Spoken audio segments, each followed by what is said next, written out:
We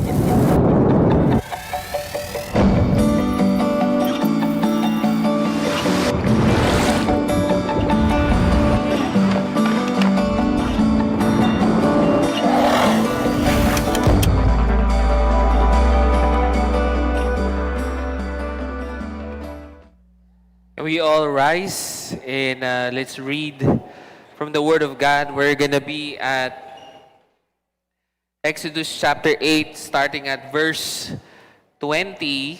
Nasa page 29 po yan. Exodus chapter 8, starting at verse 20. Sa fourth plague po tayo kasi nagtapos tayo last week sa third plague. Page 29.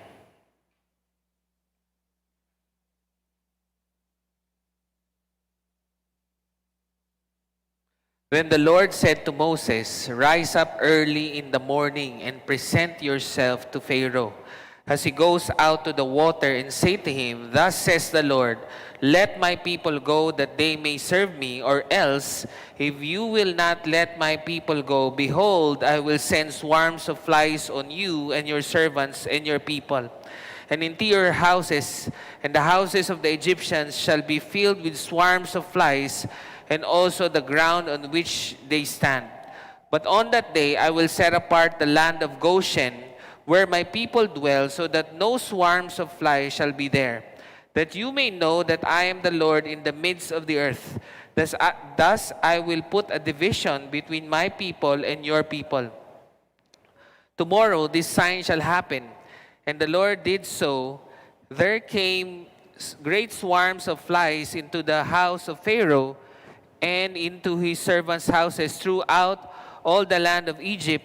The land was ruined by the swarms of flies.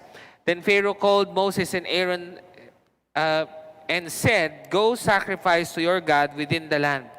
But Moses said, "It would not be right to do so, for the offerings we shall sacrifice to the Lord our God are an abomination to the Egyptians. If we sacrifice offerings abominable to the Egyptians before their eyes, will they not stone us? We must go 3 days' journey into the wilderness and sacrifice to the Lord our God, as he tells us." So Pharaoh said, "I will let you go to sacrifice to the Lord your God in the wilderness, only you must not go very far away. Plead for me." Then Moses said, "Behold, I am going out from you, and I will plead with the Lord that the swarms of flies may depart from Pharaoh, from his servants, and from his people tomorrow. Only let not Pharaoh cheat again by not letting the people go to sacrifice to the Lord." So Moses went out from Pharaoh and prayed to the Lord, and the Lord did as Moses asked, and removed the swarms of flies from Pharaoh, from his servants, and from his people. Not one remained. But Pharaoh hardened his heart this time also, and did not let the people go. Let's pray. Lord, thank you for your word, and I'm reminded of that time of Samuel in the temple, and he kept on hearing God, but did not recognize his voice. And Eli the priest said, "When you hear the voice of God again, say, 'Speak, Lord, for your servant is listening.'" And so, Lord, we are your servants tonight. Speak to us as we listen to your living and active word. Lord, thank you in Jesus' name. Amen and amen. All right.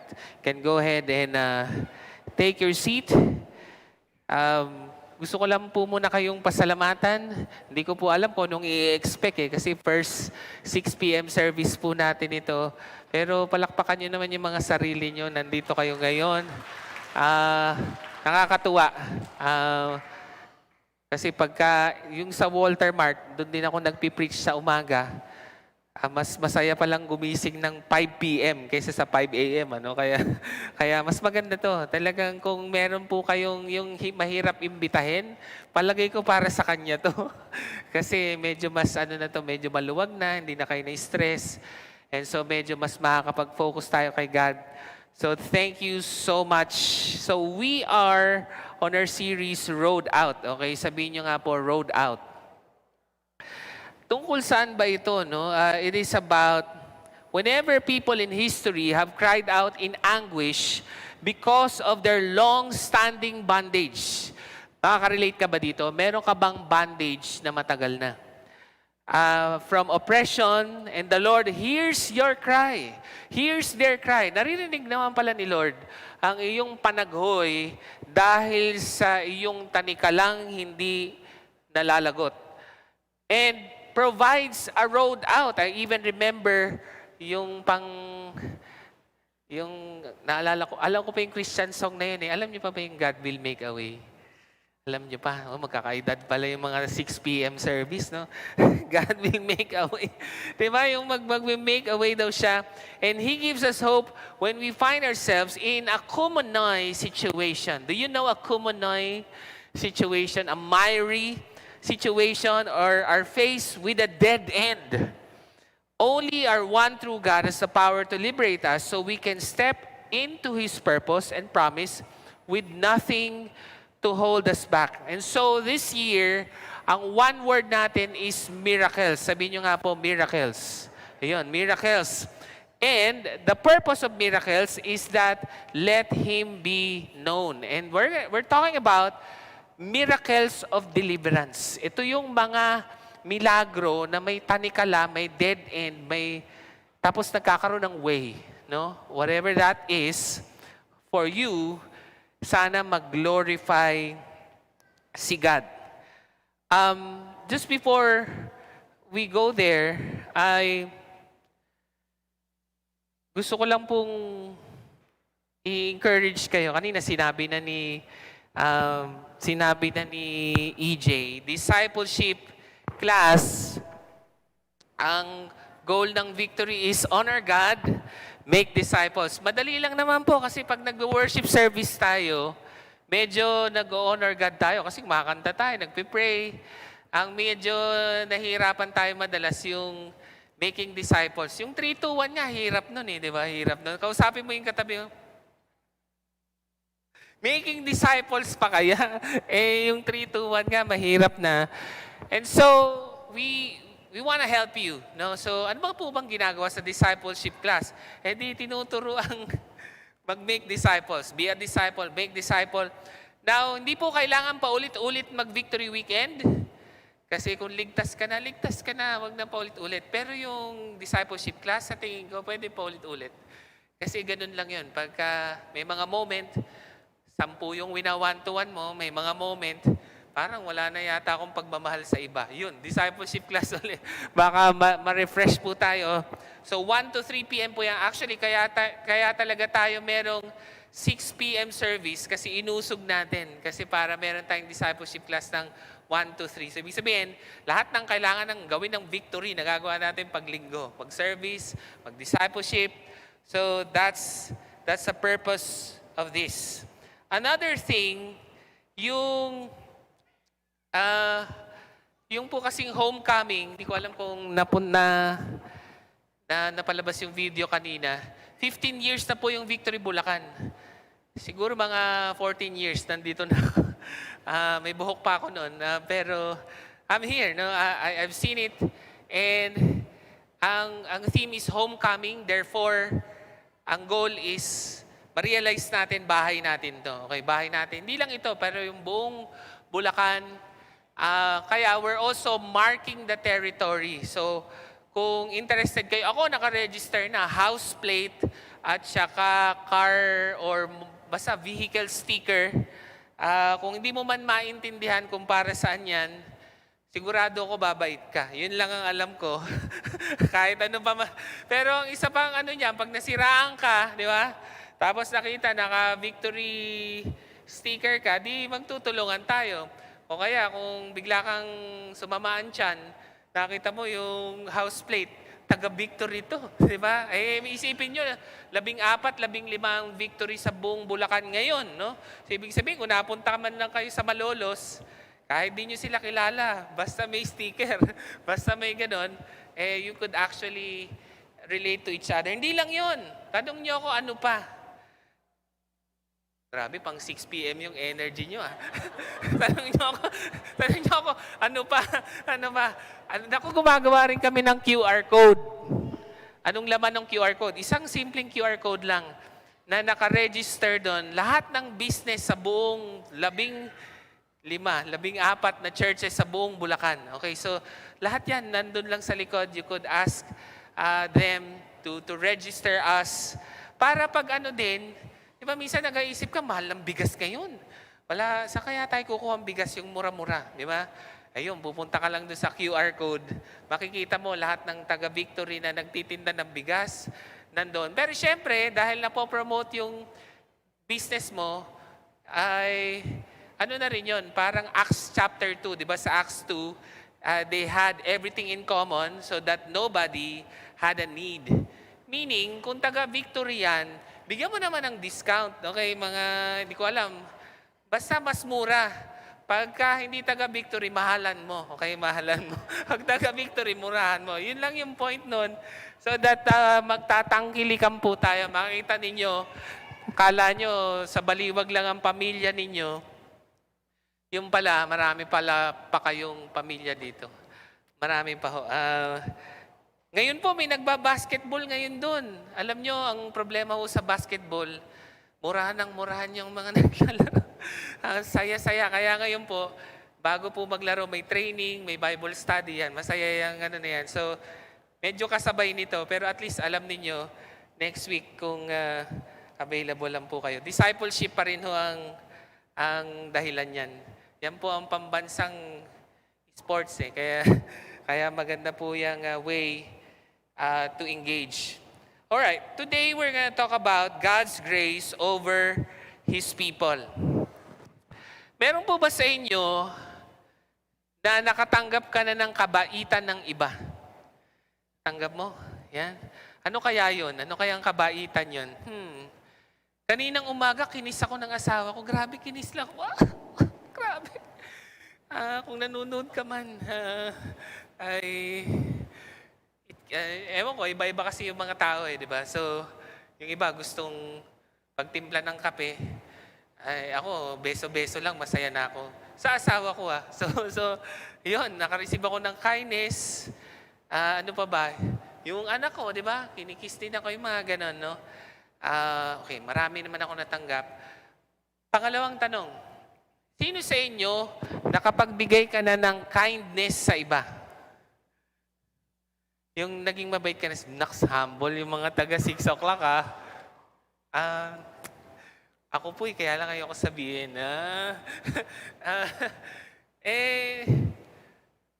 Hopefully, yung asawa ko, ganun din, no, na pagsilbihan ko din siya in my own little way.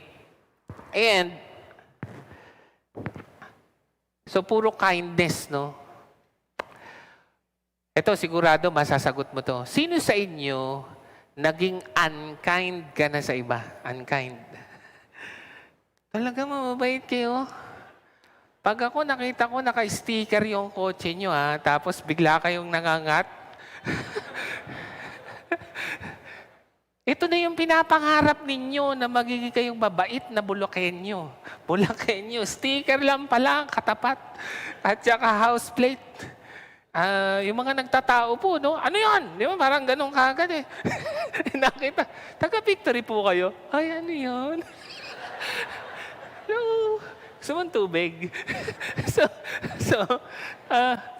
And what am I saying? No, I'm reminded of what the Bible says, God's kindness should lead you to repentance.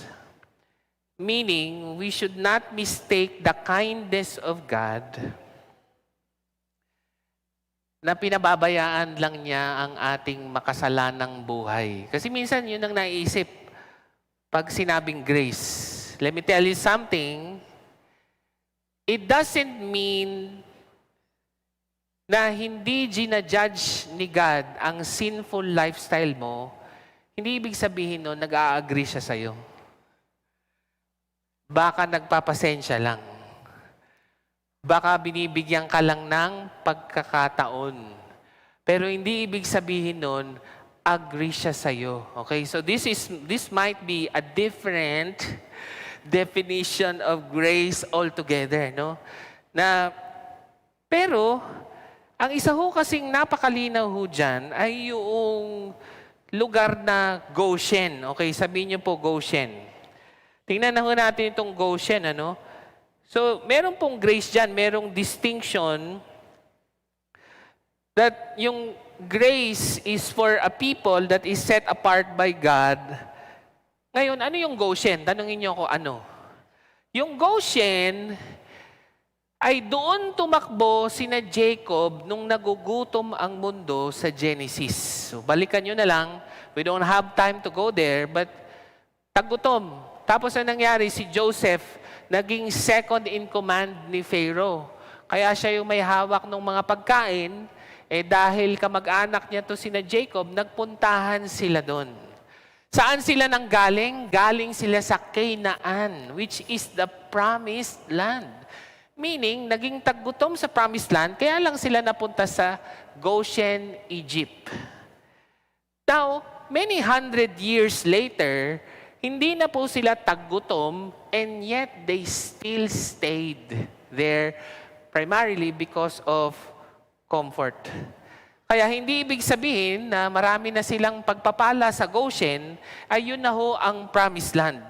May iba ho sa atin dito, naging komportable ka na kung nasaan ka ngayon.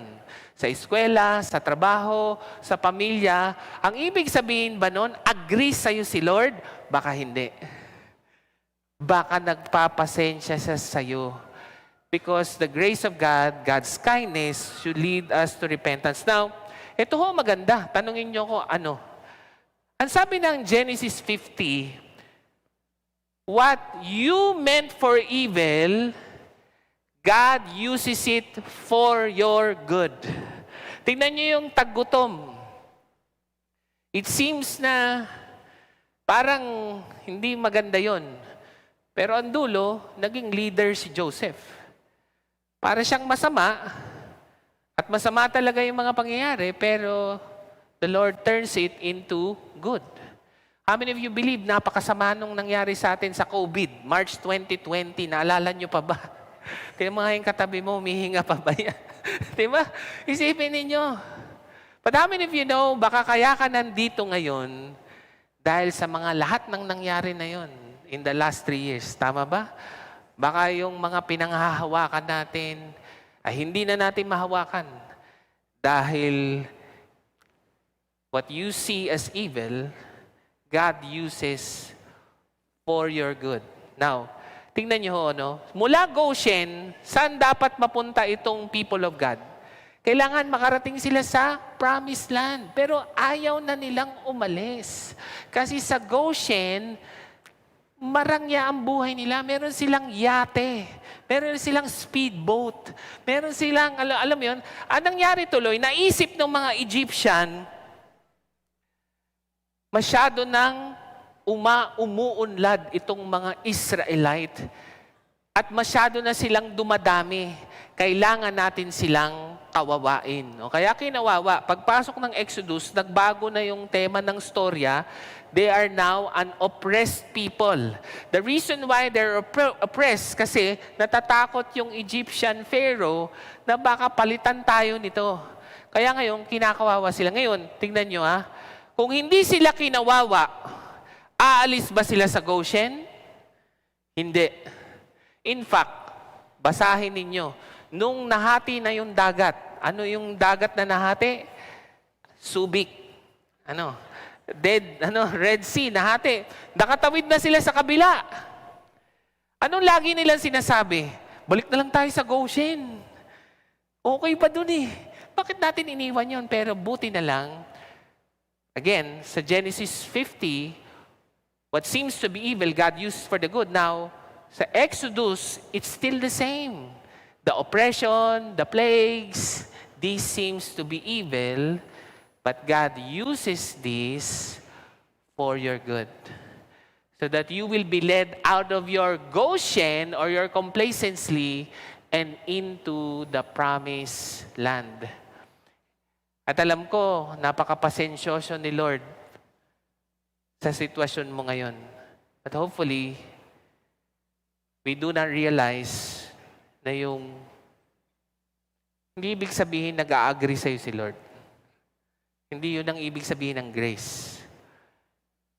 Ang ibig sabihin nun, binibigyan ho tayo ng pagkakataon na sumunod sa Kanya. Now, ano ho ang ibig sabihin ng mga distinction dito? Now, kahit hindi pa ho sila umaalis sa Goshen, pinoproteksyonan na sila ni Lord. Pinapakita sa mga plagues na ito. And even so, ang ibig sabihin ng Diyos ay, alam niyo, wala yan sa Goshen. It's not even about the place. It's about my promises. Kaya lang protektado yung Goshen. Kasi sabi ko, sa ngayon. Pero ang gusto ko, dun talaga sa promised land. And so kung pinoproteksyonan ko yung Goshen, imagine kung nandun kayo sa promised land. And so, tignan natin kung paano ito pinoteksyonan, no? By the way, ang mga plagues ngayon, kaya kung medyo sabaw, 6 yung plague eh. Plague number 4, 5, 6, 7, 8, 9. Yun yung i-discuss ngayon. Ilan yun? Nahilo na ako sa math. 1, 2, basta, mga 6 na plague yung pag-uusapan. Ngayon, ang una natin pag-usapan yung grace. Sabihin nyo nga po, grace. Yung paanong na-spare sila dito, yung people of God. Now, tingnan natin itong Exodus chapter 8, verse 21. Sabi doon, or else, if you will not let my people go, behold, I will so the plague of swarms of flies. Tungkol po ito sa mga flies. On you and your servants and on your people. And into your houses and the houses of the Egyptians shall be filled with swarms of flies, and also the ground on which they stand. So can you imagine this? Ang dami daw langaw, pero itong sabi, but on that day, I will set apart the land of Goshen, where my people dwell, so that no swarms, wala daw swarm. Imagine niyo, swarms of flies shall be there, that you may know that I am the Lord in the midst of the earth. So, actually, wala lang akong mapa, pero kahit i-google nyo na lang. Yung Egypt, ang Goshen nasa center, upper center ng Egypt, pag ginugol ninyo.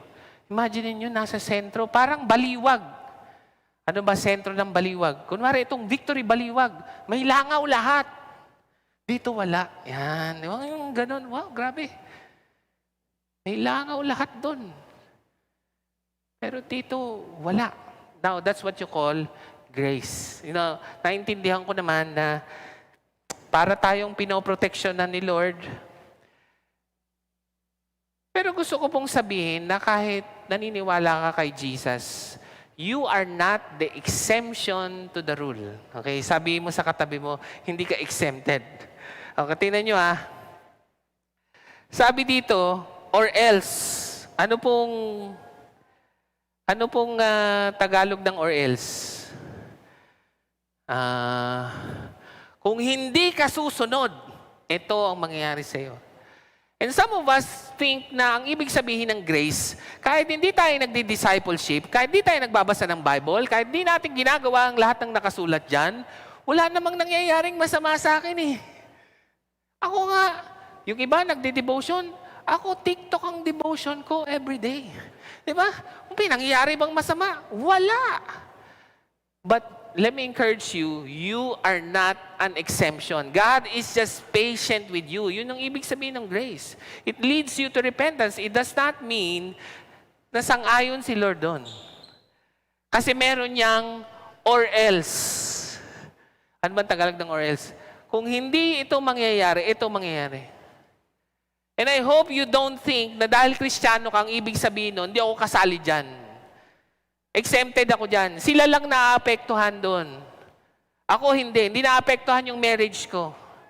Hindi naapektuhan yung finances ko. Walang epekto. Wa-effect. Talaga. So special ka. Alam ko special ka, but hopefully not in that sense na ikaw ay exempted sa pagsunod sa Word of God. But amazing, no? Sobrang pinrotect sila ni Lord sa flies. Pinakita lang yung grace ni Lord. Ano pa? Na plague, no? Dito sa Exodus chapter 9, verse 3, behold, the hand of the Lord will fall with a very severe plague upon your livestock. Ito na, livestock. Ano bang mga livestock? Ano nga yung sakit ng ano? Yung dati rin, parang sumabay sa COVID. AFC? ASF, di ba? Imaginin mo, daming namatay na baboy nun.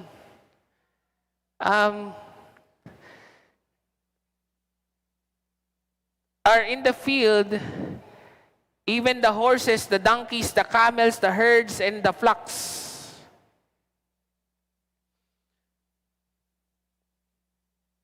Pero, ano ho ang nangyari sa Israel, sa people of God? But the Lord will make a distinction between the livestock of Israel and the livestock of Egypt, so that nothing of all that belongs to the people of Israel shall die. Can you imagine that? Na nagkadamatay na lahat, pero ito, pinroteksyonan. And I realize, sa buhay pong ito, sa totoo lang, kung gusto pong patayin ni God lahat yan, how many of you know, isang ganun lang yan, patay naman lahat eh. Mas malamang ito po, ang judgment is a sign of God's mercy. Okay, pakinggan nyo to ha. Gising ka, tingin ka dito. Tingin ka. Tandaan mo ito. Gumising ka, pagka nasabi ko na, matulog ka na uli. So, para lang may, alam nyo, ito yun eh. Alam niyo ho ba yung judgment while you are still alive? Pag sinabing judgment, pinuputol. May mali kang ginagawa, tinatapos na ni Lord kasi ayaw niyang mapahama ka. Alam niyo bang yung judgment in this life is a mercy? Bakit? Kung magbunga man ng masama ang mga ginagawa mong masama, sa buhay na ito, ano naman, hanggang 60 years old ka lang naman, 70, 80, pagkatapos doon, wala ka na. Pero, kung hindi ka binigyan ng judgment ni Lord in this life, hindi pinutol lang mga masasamang gawa, imaginein mo, what is that compared to an eternal judgment? Kaya wag po kayong nadi-discourage. Nako, masama nga kasi akong tao. Kaya ito, nag-uuwi ako ng paperclip, di ba? Para sa edukasyon ng aking anak, di ba? Kaya lang minsan ang problema sa paperclip, siyempre nagsisimula lang yun sa paperclip, di ba? Pagkatapos, some paperclip lang naman di ba? So, ganon. Tapos, siyempre, kailangan ng anak ko sarado na yung office warehouse. Nag-promote pa sa Walter Mart kasi yung national. O ano ba yung nandito? Yung kulay yellow. Pandayan, no? Wala na kaya isang paperclip lang naman. Maya-maya niyan, kokomban na yung inuuwi mo, di ba? Walang humihinto Nakita mo yung ganon? Alam mo, magpapasalamat ka nga pag may huminto sa'yo kasi matututunan mo. Naalala ko pa dati yung 7-Eleven, panay ang promote ko. Dapat, nung meron yun dati, yung parang unli yung drinks, naalala niyo ba yun? Grabe, doon na yata ako nakatira. Dati, ganun Alam mo, nilapitan ako ng security guard. Sabi niya, tama na yan lugi na kami sa'yo. Hindi ko nakalimutan. Kaya ngayon, magandang asal ko sa mga buffet. Hindi ako yung parang mamamatay. Alam mo, nakakita na ba kayong kumakain sa buffet? Grabe, sarap dito. Tapos parang binabalance nyo na yung pagkain, baka mahulog. Sabi ko, ano ka ba, pwede ka naman bumalik. Bakit kailangan kunin mo lahat? Pero kita nyo, hindi kasi naputol yung asal. Buti na lang may sumaway sa akin. Kaya kahit papano, paisa-isa lang ang kuha ko sa buffet. Kasi may sumita sa akin, security guard. Grabe daw ang inom ko ng soft drinks. And alam niyo, matuwa ho kayo. Even the grace, kasi parang judgment ito, no? Napansin niyo? Grace yan ni God, ha? Pinakikita ni God. That even in judgment, it is the grace of God. Kasi if you are judged in this life, what is that compared to an eternal judgment? Magpasalamat tayo dyan kay Lord, no? So, pero meron pa ring distinction. Merong hong hedge of protection.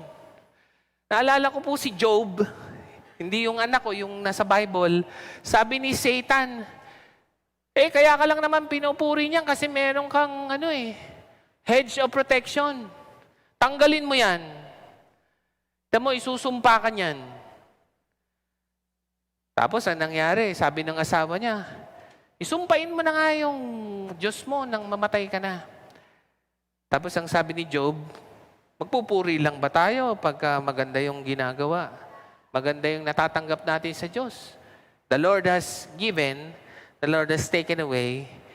Praise be the name of the Lord forever. Yun yung sabi ni Job. Pero ito, na-realize ko dun. Grabe pala yung hedge of protection. Akala mo bang sarap na sarap kang umupo dyan? Kaya ka nakakatulog, pinoproteksyonan ka lang ni Lord. Pero pag inalis siya, magigising ka. Hindi mo alam. Huh? The fact nga na parang kakatamad. Yung may mga patamad-tamad kang moments na gano'n, ano lang yun? Pinoproteksyonan ka lang ni Lord. Pero maniwala ka sa hindi, pag inalis yun ni Lord. Kahit, di ba isang araw lang kay Job? Isang araw lang. Inalis yung hedge of protection. Para na siyang pinagsakluban ng langit at lupa. Now, how many of you are grateful na talagang may hedge of protection si Lord sa mga buhay natin? Di ba? Minsan na ano natin yun na parang nawawalang bahala lang tayo. Akala natin yung barangay tanod lang yung nag-iingat sa atin. Hindi. Si Lord. He gives us the hedge of protection. Ito masaya. Meron pang isang plague. So merong sa livestock, meron sa langaw. Ito pa. And the next day, the Lord did this thing. Ay, yun pala. Livestock pa rin pala ito. But not one of the livestock of the people of Israel died. Tingnan nyo yung hedge of protection. At hindi lang yun, pina-verify pa sa DTI. Sabi niya, and Pharaoh sent, and behold, meaning, check mo nga, namatay yung mga AFS natin. SFC, namatay yung mga natin. I-check mo nga sa kanila kung namatay. Walang namatay, bossing. Grabe, chinek. Dinoble check. Wow. Naku, minsan, ganyan ang nangyayari. Kaya minsan yung iba, dati ayaw niyan sumama sa victory. Kaya lang, chinek ka niyan. Chinek. Tingnan mo nga ito kung mga nangyayari sa buhay na ito. Dati, daming utang nito parang nakabayad na ngayon. Tingnan nga natin, baka yung mga umaten dito nakakabayad. So, chinek. And behold, not one of the livestock of Israel, but the heart of Pharaoh was hardened. Itong matindi dyan. Nakaka-receive ka ng grace ni Lord. Pero yung pinangako mo, actually, kahit bumalik po kayo sa mga previous verse, marami na pong pangako si Pharaoh dahil sa mga judgment sa plague. Sabi niya, sige na, Moses, magbabago na ako, please. Promise, mag-worship na kayo. Tapos, nawala na yung plague, bigla uling magbabago yung kanyang isip. Sino sa inyo may pinangako ka na kay God na hindi mo tinupad? Sabi niya, Lord, bigyan mo lang ako ng GF or VF. Binigyan ka, kinalimutan mo. Sino? Yung nakalimutan mo, yung may, ano nga yung Pilipinong term? Panata, no? May namanata ka pang ganun. Lord, pagalingin mo lang to. Bibigay ko ng buhay ko sa iyo. Di gumaling. No? Ano nangyari? Sino sa inyo, nangako ka na kay Lord na magbabago ka na, tapos hindi mo nagawa? Grabe, ako lang. Sige, sige. Kayo, ganyan kayo Sige, tingnan natin. Magagaling kayo palang mga ako kay Lord. And so there is a point here. Kaya pinakikita ko sa inyo paulit-ulit na yung grace ni Lord is meant to lead you to repentance. It's not really to harden your heart and to change your mind about ano ba yung pinagagawa ni Lord sa atin. Ito maganda pa. Another plague. Merong livestock, merong sa baboy, meron ding, ano nga yung una? Yung langaw. Then the Lord said, stretch out your hand toward heaven and there may be darkness. Nako, ito na. Brown out. Wi-Fi. Yan na. And that there may be ito, ang tindi ng words over the land of Egypt, a darkness to be felt. Grabe, no? Kadilimang nararamdaman. Grabe, no? Ano kaya yung kadilimang nararamdaman? Ang sabi rin kasi sa susunod na verse, 3 days daw. 3 days, nakalagay ba yung 3 days? Ayan, no? 3 days. 3 days yung madilim talaga. O bakit ho ito napaka-importanting plague? Tanong nyo ako bakit? Ang pinakamalakas pong Diyos-Diyosa ng Egypt is the sun god Ra. Okay? S-U-N. Araw. Ang Diyos nila yung araw, si Ra. At si Ra, ang human representation noon sa Egypt ay si Pharaoh. Meaning, siya yung nagkatawang taong Ra. So, therefore, ang pinakamalakas nilang Diyos ay ilaw. Kaya naman, nung tinamaan, kadiliman, a darkness that is to be felt. Now, ang tindi nito. Paano nakita yung grace ni Lord? They did not see one another or did anyone rise from his place for 3 days. O, tinan ito but all the people of Israel had light where they live. Nakaranas na ba kayong brownout? Diba? Ang anong namatay, no? Brownout. Ako, yung mga brownout ngayon, mga 5 minuto lang, bumubukas na. Meron bang nakaka-relate dito? Yung mga kagaya ko, yung 8 oras yung brownout araw-araw. Yung, grabe, wala na akong kaedad. Ibig sabihin, ang babata ninyo. Yung na lang tayo, naglalaro tayo sa daan, yung mga touching ball, lahat. Kasi totoo yun walang ilaw. Araw-araw. Ngayon magte-text pa yung Meralco bago mawalan ng ilaw. Uy, pasensya na, mawawalan tayo ng ilaw ng 5 minutes. Kami araw-araw walang ilaw. Kaya nga natuto ko mag-tong eats. Ay, sorry, nasabi ko. Hindi, ano lang naman yun. Nilalagyan lang ng pulbos. Hindi, ano ba yung unang sinasabi? Pag nawala ng ilaw, tignan mo nga yung kapitbahay, may ilaw. Eh, wala din. Di ba yung ganon? Ito matindi. Pagtingin nila sa kapitbahay nilang Israel, may ilaw, sa atin wala. Tawagan mo nga yung Meralco. Bakit sila may ilaw, wala? Nako, kaya dati lahat ng bata nasa labas. Kasi laging walang kuryente. Ngayon, lagi nang may kuryente. Kaya tingnan nyo yung mga bata, lagi lang nandun sa loob. Bunutin mo yung wifi, tingnan mo lalabas yan. Kakain na, kakain na! Ayaw naman, bunutin mo yung wifi. Nasa na? Kawalan ng wifi, a darkness that you feel. Ito matindi. May wifi kayo, wala kayong wifi, yung kapitbahay nyo, meron. A darkness that you feel. Maganda doon, again, grace of God. May distinction. May protection. Maganda. Pero ito siya. Alam niyo bang alam ko special kayo, pero hindi kayo masyadong special. Kasi merong grace, pero pangalawa, meron ding mercy. Ito mga Egyptian, sa mga pang-7, pang-8 plague, na-gets na nila. Dapat pala sinusunod tong Diyos na to Kahit hindi tayo Israelite, sundin natin to. Mapahamak tayo pag sinusunod natin itong Pharaoh. So, patay ilaw. So, can you imagine, nung sinunod ng Egyptian, pati sila na proteksyonan. Oh, pakita ko sa inyo. Behold, about this time tomorrow, I will cause very heavy hail. Ano po ba yung heavy hail? Siguro, yelo. Diba? Umuulan ng yelo. Diba? Parang umuulan ng ice tubig siguro yan. Kasi very heavy hail. Such as never has been in Egypt from the day it was founded until now.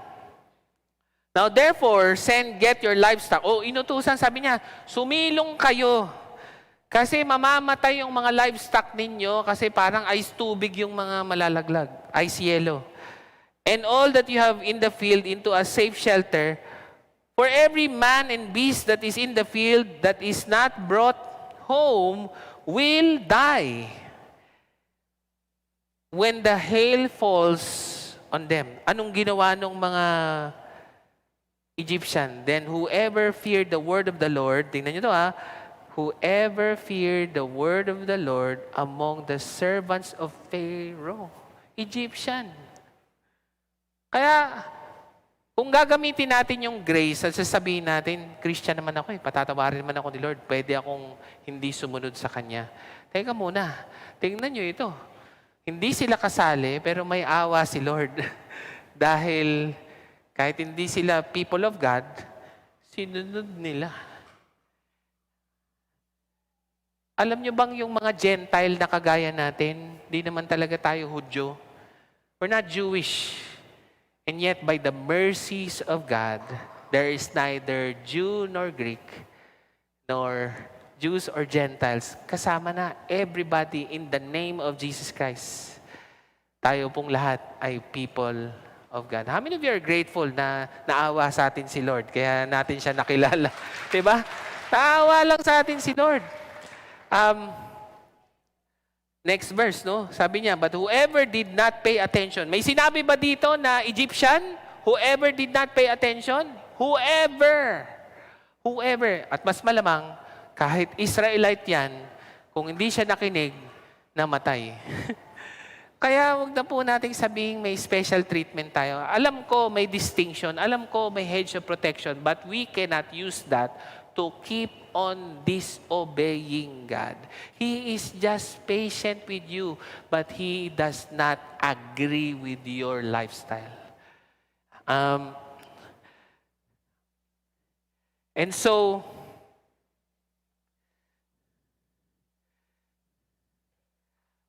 marami hong mercy si Lord sa buhay natin. Mga ungodly relationship. O kaya hindi ka pa na-expose. May ginagawa kang mali, no? Pero walang nakakaalam. Wala. Ano ibig sabihin nun? Sinisave ka ba ni Lord? Hindi. Pinagbibigyan ka niya. Kaya umaming ka na. Naisip ko nga, sa mag-asawa, dahil taguan tayo ng taguan. Maganda sana yung nagtataguan, naglalaro pero yung nagtataguan ng pera, nagtataguan ng cellphone, di ba? Bakit mo ba gustong tignan yung cellphone ko? Wala ka bang tiwala? Wala, ayaw mo bigay. Di ba parang gano'n? Ibibigay mo lang ba't ayaw mo maibigay? Isipin ninyo yun na, ba't nga ba walang tiwala? Kasi, wala talagang yung kabukasan na magkakaroon din ng judgment talaga. Merong pagpuputol dito. May hangganan nito mga kapatid. At magpasalamat nga kayo, tayo na may hangganan nito. Kasi kung wala, impyerno katapat mo. Sa akin putulin mo na lahat, Lord. Kaysa naman, ito po ang maging kasasapitan natin. Now, so merong grace, merong mercy, pero meron ding judgment. And by the way, judgment is a sign of God's grace and mercy. In fact, even on the cross, ano po ba yun? That's the wrath of God. That's the judgment of God put upon Jesus Christ. Pero ano bang resulta nung pagkamatay ni Jesus sa cross? Hindi ba grace? Hindi ba mercy? Pero ito ho ang napaka-importante. I-define natin ano ho yung hard-hearted. Tanungin niyo ko ano. Pag binasa niyo po yung Exodus 8, 9, and 10, ang dami po dyan na, sige na, susunod na ako para mawala lang yung plague. Tapos nung nawala na yung plague, next time na lang. Ganun talaga, as in, ganun. Tapos meron pa siya dyan, ito, i-take note niyo yung word, nakikipag-negotiate kay God. Here's the point, and I think I'm correct. Kasi pangalawang preaching ko na to, hindi naman ako ni-rebuke ni Lord. A hardened heart is a negotiating heart. Yung may sinasabi sa iyo si Lord, lagi kang, bibigay ko to. Pwede bang ito na lang? Huwag ito. Diba? Alam mo, pagka gano'n ng sasabihin natin kay Lord, mas malamang yun ang lalong pupuntiryahin niya. Imagine niyo may dumating na pulis sa bahay ninyo. Sir EJ, sinabi kita kasi nasa stage ka. Sir EJ, meron po akong warrant of arrest. Pwede ho ba kaming mag-search? Opo. Wala naman po akong tinatago eh. Basta, pwede po kayong maghanap kahit saan. Huwag lang po dito sa kwarto ko. Tingnan nyo anong iisipin ng investigador? Saan siya unang maghanap? Sa kwarto mo. Sa totoo lang, pwede ho ba tayong makipag-negotiate kay God? Ang negotiation, ibig sabihin may dalawang partido. Nag-uusap sila. Pero anong sabi ni Jesus? You die to yourself and you carry your cross daily. Now, if you are dead, then it is no longer your life that you're living. We only have one party. Okay, sige, dalawa kayo, may relasyon kayo ni God. Pero patay ka na. Walang negotiation ito. A negotiating heart is a hardened heart. Tingnan nyo Kailan dapat nagre-repent? Ngayon na. Si Moses, si Pharaoh, ganun lagi. Kailan dapat isurrender ang mga maling gawain? Next month? Hindi. Ngayon na. A negotiating heart is a hard heart.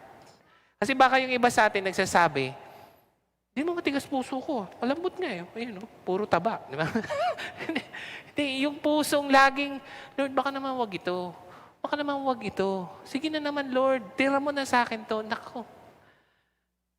Tunog na tunog ng ating binabasa. And mind you, the judgment of God is gonna help you.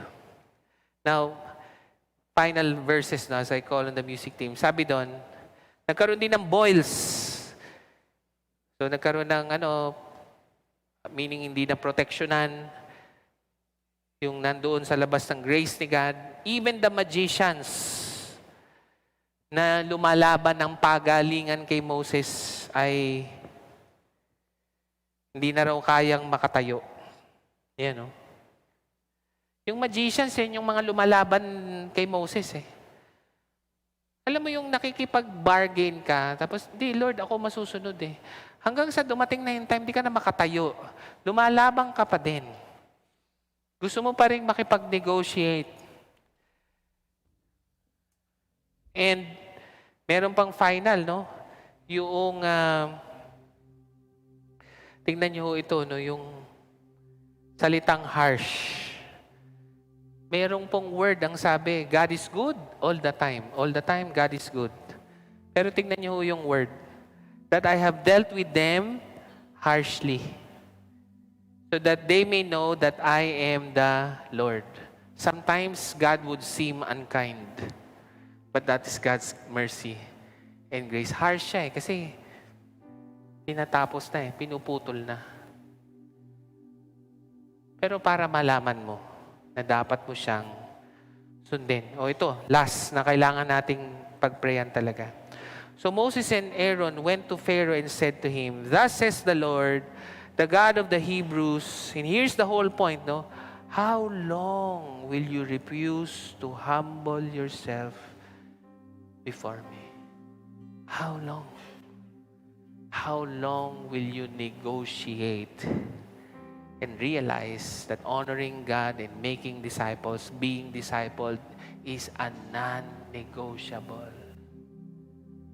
Masaya lang tayo rito, nagpo-promote si EJ, discipleship, blah, blah, blah. Para ba namang pinipilit pa namin kayo? But we're just trying to make it engaging. But at the end of the day, sino bang nagsabi ng Matthew 28? Honor God, make disciples. Do you negotiate? Hindi.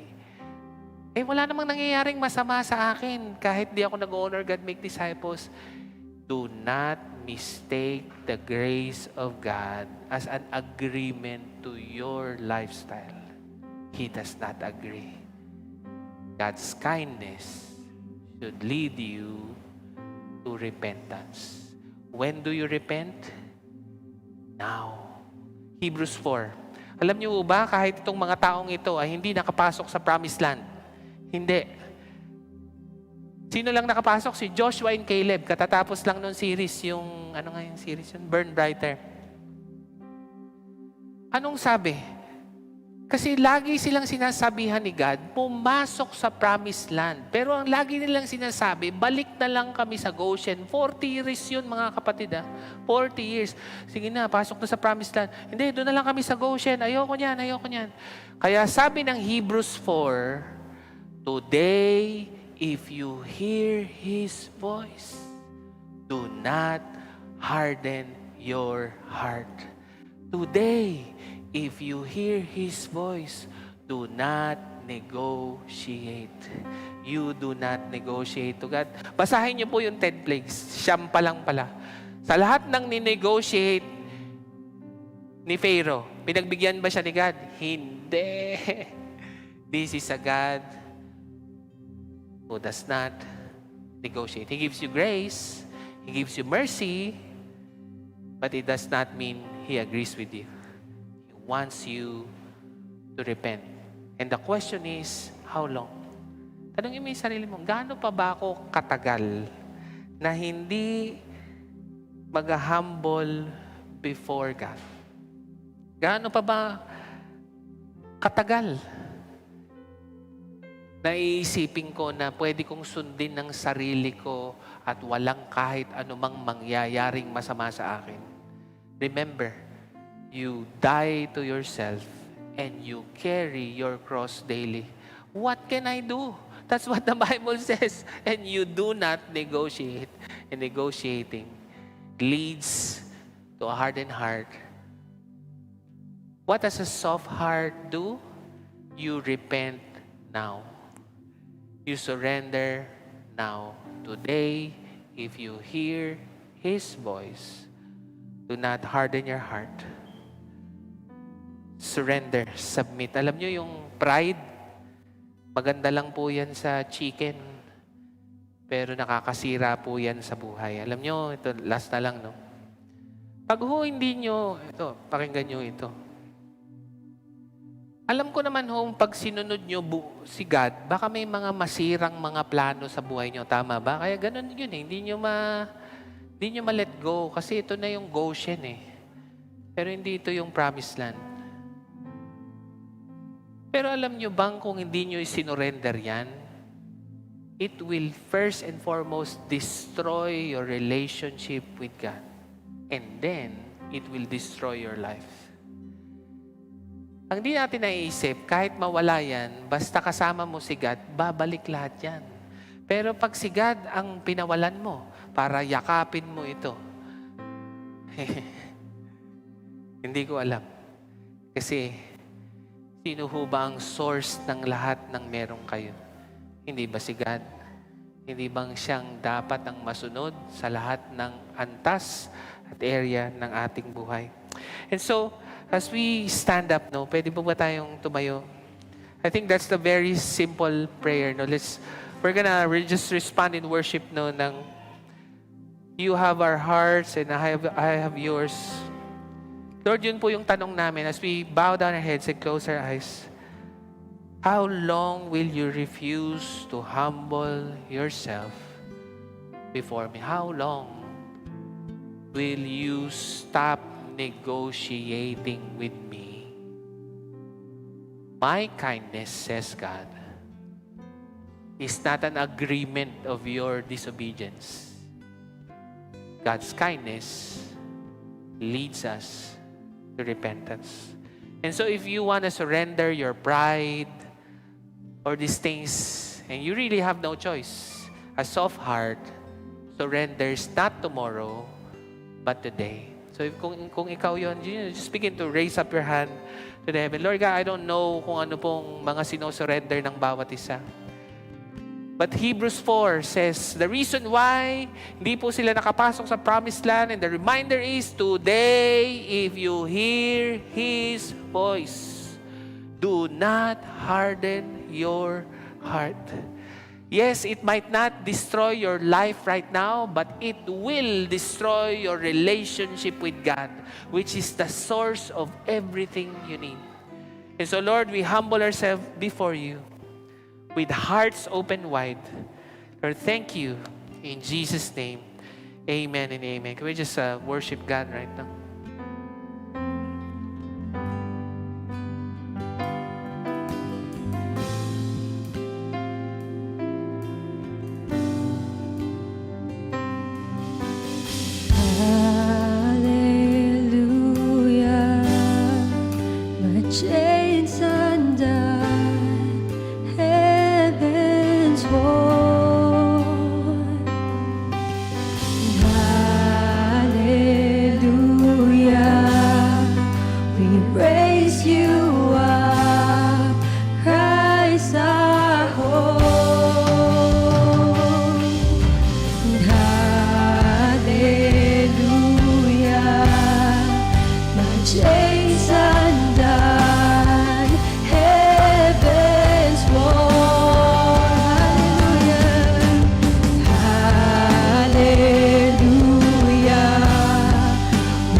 But now restored.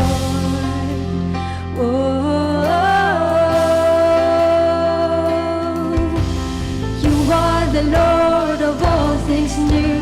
Heart open wide, we worship you.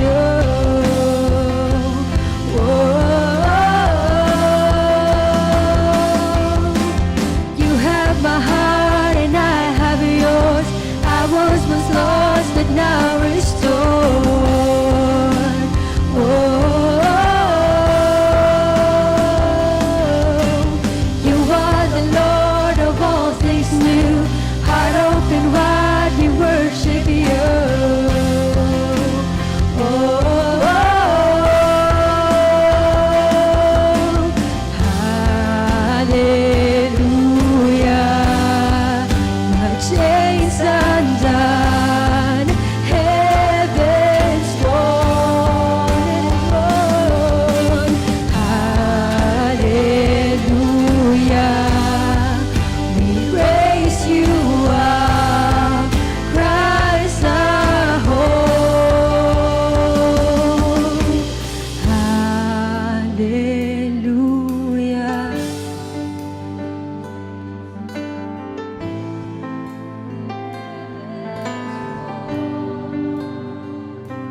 Let's just raise up our hands to the heaven. Lord God, with hearts open wide, not a hardened heart, but a heart that says, I will surrender, not tomorrow, not in a negotiating kind of way, but we surrender to you today. As Hebrews 4 says, today, if you hear His voice, do not harden your hearts. And so, as everybody submits to you, Lord, we say, the Lord bless you and keep you, and may He make His face shine upon you and be gracious to you and give you shalom, nothing lacking, nothing missing. In Jesus' name, Amen and amen. Palakpakan natin si Lord. God bless you. If you want prayers, nandito po ako to pray for you. Thank you. See you next week.